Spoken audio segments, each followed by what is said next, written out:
'Twas the night before Christmas, or an account of a visit from St. Nicholas. 'Twas the night before Christmas, when all through the house not a creature was stirring, not even a mouse. The stockings were hung by the chimney with care, in hopes that St. Nicholas soon would be there. The children were nestled all snug in their beds, while visions of sugar plums danced in their heads, and Mamma in her kerchief and I in my cap had just settled our brains for a long winter's nap.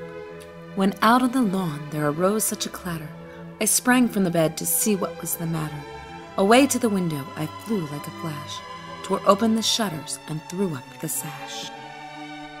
The moon on the breast of the new-fallen snow gave the luster of midday to objects below, when what to my wondering eyes should appear but a miniature sleigh and 8 tiny reindeer, with a little old driver so lively and quick, I knew in a moment it must be Saint Nick.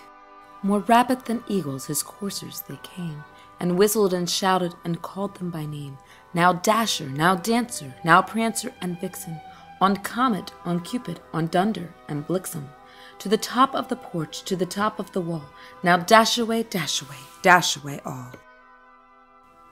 As dryly as before the wild hurricane fly, when they meet with an obstacle mount to the sky, so up to the housetop the coursers they flew, with the sleigh full of toys, and St. Nicholas too.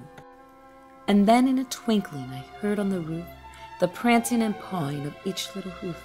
As I drew in my head and was turning around, down the chimney St. Nicholas came with a bound. He was dressed all in fur from his head to his foot, and his clothes were all tarnished with ashes and soot. A bundle of toys was flung on his back, and he looked like a peddler just opening his pack. His eyes, how they twinkled, his dimples how merry. His cheeks were like roses, his nose like a cherry. His droll little mouth was drawn up like a bow, and the beard of his chin was as white as the snow. The stump of a pipe he held tight in his teeth, and the smoke it encircled his head like a wreath. He had a broad face and a little round belly that shook when he laughed like a bowl full of jelly. He was chubby and plump, a right jolly old elf, and I laughed when I saw him in spite of myself. A wink of his eye and a twist of his head soon gave me to know I had nothing to dread. He spoke not a word, but went straight to his work, and filled all the stockings, then turned with a jerk, and laying his finger side of his nose, and giving a nod, up the chimney he rose. He sprung to his sleigh, to his team gave a whistle, and away they all flew like the down of a thistle.